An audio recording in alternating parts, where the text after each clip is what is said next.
Muy buenas a todos, soy Adam Martín. En el tutorial de hoy vamos a probar la nueva versión de V-Ray, la versión 3.3. Actualmente está en fase de desarrollo todavía, esta es la versión beta que podéis descargar de la página oficial de Chaos Group y es previsible que la versión definitiva pues sea mejor y posiblemente tenga algunas diferencias con respecto a esta versión beta. Pero ya podemos echarle un vistazo a los cambios más importantes que nos esperan cuando salga la versión oficial.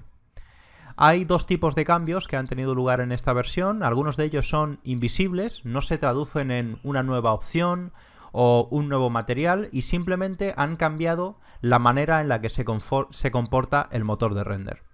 Y hay otros cambios que directamente pues son novedades, nuevas opciones, nuevos mapas, un nuevo material, etc. Vamos a ver primero las que se refieren a cómo funciona el sampleador de V-Ray, que son para mí las más importantes. El sampleador ahora es más inteligente, de manera que con menos cantidad de esfuerzos, aunque no tengamos mucho conocimiento de cómo funciona el motor de render, vamos a poder obtener una buena imagen en muy poco tiempo. Y si bien todavía es importante conocer el motor de render, pues las diferencias que hay entre una escena perfectamente optimizada y una escena con los valores por defecto son muy pequeñas. Antes, en versiones anteriores de V-Ray, pues se podía tratar de horas de diferencia en un render y ahora son unos pocos minutos. Entonces vamos a empezar primero viendo estos cambios invisibles que afectan a cómo se comporta el sampleador de V-Ray. El nuevo algoritmo de sampleo afecta a los sistemas progresivo y adaptativo de V-Ray. Para poder comprender mejor todo lo que vamos a ver en esta pequeña introducción, os recomiendo que veáis antes los tutoriales que tengo sobre V-Ray 3.1.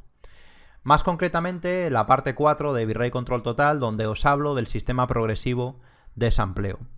Los cambios que han tenido lugar en la versión 3.3 afectan principalmente al sistema progresivo y lo mejoran considerablemente. Sí, principalmente el cambio más importante es que el sampleador ahora es más uniforme. Antiguamente el sampleador hacía una gran diferencia entre las zonas de sombra, las consideraban menos importantes y por lo tanto utilizaban menos muestras en esas zonas, y las zonas más brillantes las consideraban más importantes y gastaban más muestras en esas zonas. Eso a veces ofrecía resultados extraños y resultaba difícil sobre todo predecir cómo afectaba el noise threshold a los tiempos de render. Normalmente cuando bajábamos por ejemplo el noise threshold a la mitad, dependiendo de cuántas zonas oscuras o brillantes hubiera en la imagen, eso se traducía en un incremento del tiempo que no necesariamente era la mitad del tiempo. Al ser más uniforme la distribución de las muestras a lo largo de toda nuestra imagen, es mucho más fácil controlar el sampleador con un solo valor, que sería el noise threshold. De manera que si yo pongo aquí un noise threshold el doble, tengo la seguridad de que mi imagen va a tener la mitad de calidad, pero que se va a renderizar el doble de rápido. De la misma manera, si lo bajo a la mitad, voy a tener el doble de calidad y el render va a tardar el doble de tiempo. De manera que es muy fácil hacer una prueba y tener más o menos una idea de cuánto tardará el render cuando pongamos los settings finales. Otro aspecto importante de estos cambios es que por defecto las subdivisiones, tanto en materiales como en luces y como en iluminación global, están desactivadas. No tenemos acceso a modificar las subdivisiones. Ya os expliqué en el tutorial sobre sistema progresivo que era mejor dejar todas nuestras subdivisiones por defecto en 8 porque íbamos a controlar la cantidad de subdivisiones utilizando min saving rate. En la versión 3.3 han hecho de este sistema el sistema por defecto, de manera que a menos que hagamos algo, a menos que activemos esta casilla, por defecto V-Ray va a controlar todas las muestras secundarias utilizando la pestaña de min saving rate. Puede que a algunas personas les cueste al principio adaptarse a esta nueva metodología, pero teniendo en cuenta los cambios que han tenido lugar, yo os lo recomiendo encarecidamente. Otro cambio importante es que el sampleador se ha vuelto más inteligente. Ahora es capaz, por ejemplo, de diferenciar algunos tipos de elementos especiales que imagino que irán aumentando conforme se desarrolla la versión.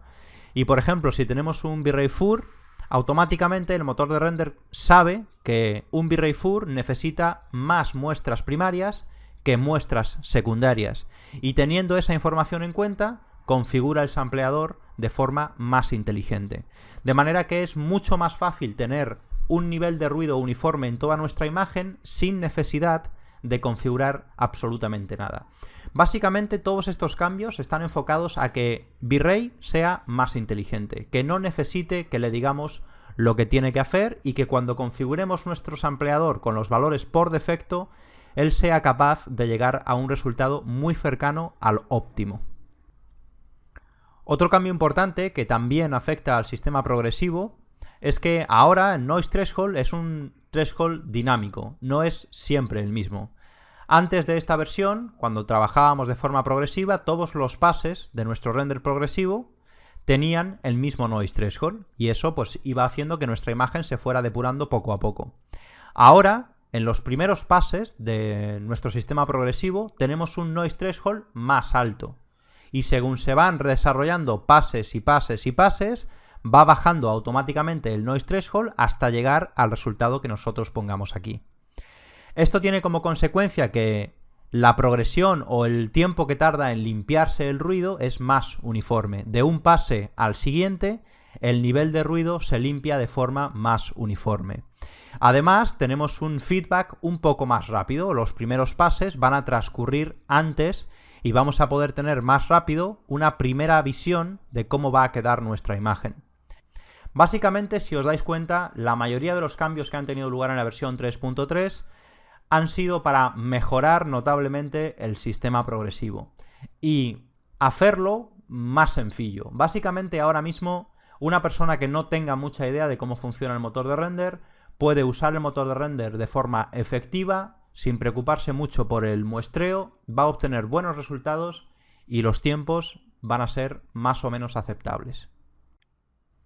Además de estos cambios invisibles que están destinados a mejorar el comportamiento del motor de render y a facilitar el uso del mismo, hay otros cambios que se traducen en novedades en nuestro motor de render. Por ejemplo, una de las novedades que tiene la versión 3.3 es un nuevo sistema de cielo y sun para V-Ray. Aquí ahora tenemos para seleccionar, cuando creamos cualquier sistema de cielo, una cuarta opción que es HOSEC, que es simplemente un modelo diferente de cielo. Además, tenemos una nueva opción que es el Ground Albedo, que nos permite configurar el albedo del suelo. Esto para mí es una opción muy importante, ya que uno de los principales problemas que tenía yo al utilizar el sistema de cielo de V-Ray era que no había demasiado control sobre este parámetro en concreto. Se podía solucionar añadiendo un suelo infinito, etc. Pero ahora pues se nos ha facilitado un poco esta tarea. Ha tenido también lugar un cambio importante y es que han cambiado los valores del cielo y de todo lo que tiene relación con la temperatura de color, etc. del sistema CIE RGB al sistema estándar RGB. No es un cambio que podamos controlar demasiado, aunque todos estos cambios que os estoy diciendo se pueden revertir a la versión 3.2 con una serie de códigos de script que podéis encontrar en el propio foro de Chaos Group. Pero básicamente lo que vamos a conseguir con esto es los cielos van a tener unas tonalidades un poquito más amarillentas y el balance de blancos neutral va a ser 6500 Kelvin. No es algo muy importante que vayamos a notar en nuestras imágenes, pero si os gustaban las características del cielo de la versión 3.2, que era un poco más verdoso, pues tal vez queréis recuperar esos colores. Ahora, en mi opinión, los cielos son más realistas y el balance de blancos también, de manera que para mí no tiene mucho sentido volver a las opciones anteriores, pero siempre tenéis esa opción. Os he preparado aquí en After Effects unos renders del sistema de cielo. Esto es simplemente una cámara esférica y he renderizado el nuevo modelo de cielo para que lo podamos ver aquí visualmente. Y como veis, pues es un cielo normal y corriente. Lo vamos a comparar con el modelo que teníamos antes para poder entender bien cuáles son las diferencias. El modelo que más se usaba antes era este otro y como veis, pues hay unas diferencias considerables en el color, por ejemplo, y bueno, hay una serie de diferencias que merece la pena tener en cuenta. Este cielo es más azulado, tiene más intensidad en el horizonte y en definitiva a mí me parece que es una representación un poco mejor de nuestro cielo. No obstante, la elección del tipo de iluminación siempre está sujeta a criterios artísticos y puede ser que la iluminación que a vosotros os gusta no necesariamente tiene que ser la de este nuevo sistema. Eso siempre tenerlo en cuenta.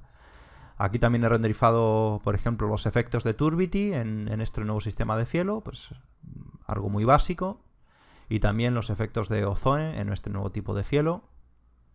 que bueno, se comportan como cabía esperar. Con Ozone eliminamos las tonalidades amarillas y con Turbidity añadimos pues como esa capa de polución que hace que la dispersión de la luz se comporte de forma diferente. Esto ya estaba disponible en los otros modelos de cielo, simplemente pues yo lo he renderizado para poder ver cómo se comportaba con este cielo. Lo más importante es tener en cuenta que tenemos un nuevo modelo de cielo que nos puede proporcionar resultados diferentes. Os recomiendo que por lo menos lo probéis. Otra mejora importante es la que ha sufrido V-Ray EdgeText, que ahora nos permite usarlo mucho más eficientemente para redondear los bordes de nuestros objetos.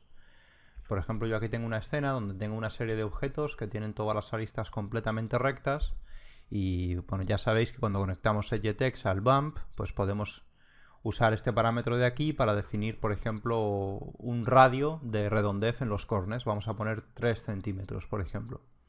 Y cuando hacemos nuestro render, pues vamos a tener redondeados los bordes de nuestros objetos. Voy a mostraros una zona en la que se vea bien para no tener que esperar al render. Por ejemplo, pues aquí podéis ver, tenemos un radio de 3 centímetros donde nuestros bordes están redondeados. Esto en visualización arquitectónica, por ejemplo, pues es muy interesante. No os olvidéis que esto es un efecto de bump, de manera que en exteriores generalmente funciona un poco peor, dependiendo de las condiciones de iluminación, pero generalmente en interiores donde tenemos condiciones un poco más uniformes de luminosidad, pues suele funcionar mejor. Han mejorado mucho este mapa y ahora se puede utilizar pues mucho más eficientemente. Tenéis una opción, por ejemplo, que os permite incluso generar relieve cuando dos piezas ni siquiera están conectadas. Por ejemplo, voy a haceros un pequeño render de cuál sería su comportamiento normal, que es este. Y ahora vamos a renderizar una región un poquito más chiquita y vamos a desactivar esta opción para que tenga en cuenta todos los objetos, aunque no estén soldados. Y bueno, aquí podéis ver pues que el resultado es diferente. Se nos redondean también objetos aunque no formen parte de la misma geometría. Es un mapa muy interesante.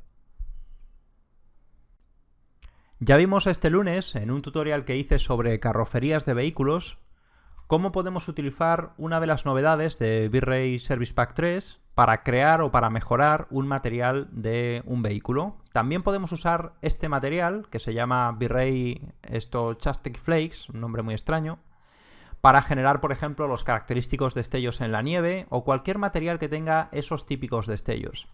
Si queréis ver cómo podemos utilizarlo para generar un shader complejo de carrocería de vehículos, os recomiendo que visitéis el tutorial de este lunes. Básicamente, esto que antes era un plugin, lo han incorporado directamente dentro de V-Ray 3.3. Otra de las novedades importantes es un nuevo mapa que es una proyección triplanar para no tener que mapear nuestros objetos, para no tener que generar coordenadas de mapeado. Ya he hecho un tutorial en el canal sobre esta técnica, es una técnica que se usa hace muchos años y he mostrado cómo podemos hacer de forma manual esto mismo. La ventaja que tiene utilizar en lugar de esta forma manual el nuevo mapa de V-Ray es la sencillez. Simplemente tenemos que seleccionar aquí en los mapas de V-Ray Triplanar Texture, y es tan sencillo como decirle qué textura queremos y él ya se va a encargar de hacer todo por nosotros. Aquí tengo un ejemplo de cómo sería el setup antes de la aparición de esta textura y como veis se simplifica enormemente. No tenemos que crear 3 proyecciones, no tenemos que crear 3 texturas con 3 coordenadas diferentes, no tenemos que crear máscaras, simplemente conectamos nuestra textura, le decimos que queremos utilizar en todos los canales la misma textura, en todos los ejes la misma textura, y aquí podemos configurar, por ejemplo, la escala de nuestro mapa. Y con eso aplicamos nuestro material a nuestro objeto y tenemos un mapeado triplanar. Ya os comenté en el tutorial sobre esta técnica qué ventajas y qué inconvenientes tiene utilizarlo. Si tenéis más interés en verlo en profundidad, os recomiendo que visitéis ese tutorial. También tenemos dentro de V-Ray Fur una novedad muy interesante que consiste en la posibilidad de rizar nuestro V-Ray Fur. Simplemente tenemos que activarlo, definir un radio y una cantidad de vueltas. Cuando rizéis pelo tenéis que aseguraros que tenéis suficiente resolución en el pelo, porque si no, pues como habéis visto, quedaba muy extraño. Esto es muy sencillo de usar, simplemente una cantidad de vueltas y un radio para nuestros rizos. Y algo tan sencillo como esto nos abre toda una nueva serie de posibilidades para hacer con nuestro V-Ray FUR. Al margen de esto que hemos visto, hay algunas mejoras en, por ejemplo, los V-Ray Proxies incorporan una nueva opción. El mapa de V-Ray Normal Map ahora tiene la posibilidad de añadir un relieve extra, como tenía antes el de 3D Studio. Hay un nuevo efecto atmosférico, que todavía no he tenido ocasión de probar. Y hay una serie de mejoras en el frame buffer. Por ejemplo, ahora podemos guardar en forma de LUT las correcciones que nosotros hagamos aquí en nuestro frame buffer, por si las queremos cargar después en nuestra aplicación de postproducción. Tenemos la posibilidad también de cargar las correcciones de color que tenía uno de los elementos de nuestro historial. Podemos cargar los V-Ray settings de uno de los elementos que hay en nuestro historial. Esto puede ser muy interesante para guardar pruebas y hacer comparaciones. También podemos cargar una comparativa de dos renders, por ejemplo, y comparar los valores entre uno y otro. Esto nos puede ayudar también a optimizar nuestras escenas. Y en definitiva hay una serie de cambios que se van a incorporar en la versión 3 de V-Ray. Pero a mí me sigue pareciendo lo más importante el cambio que va a sufrir el sampleador. Esto nos va a permitir trabajar con V-Ray de una forma muy sencilla y obtener resultados más que decentes. En los experimentos que yo he estado haciendo, sigue siendo mejor tener un buen conocimiento del motor de render y optimizarlo al máximo, o sea, se siguen obteniendo mejores tiempos de render, pero la verdad es que las settings que van a venir por defecto en la versión 3.3 están realmente bien y las nuevas incorporaciones en el sampleador van a hacer que sea muy fácil trabajar con esta nueva versión de V-Ray. También se han incorporado algunas novedades en el motor de Real Time, en el V-Ray RT, que hacen que algunas de las cosas que antes no estaban disponibles, pues ahora sí se pueden usar en RT. Os recomiendo que miréis la lista completa porque ahí vais a poder ver pues todo lo que se va a hacer en esta nueva versión. Cuando salga la versión comercial, haremos una nueva review para ver pues qué cambios ha sufrido desde esta beta y si ha habido algunas mejoras o algunas cosas importantes respecto a esta versión de pruebas. Como siempre, si os ha gustado el contenido de este tutorial, me encantaría que os suscribierais al canal y que se lo recomendarais a otras personas si pensáis que también pueden estar interesadas. Espero que os haya gustado y nos vemos en la próxima.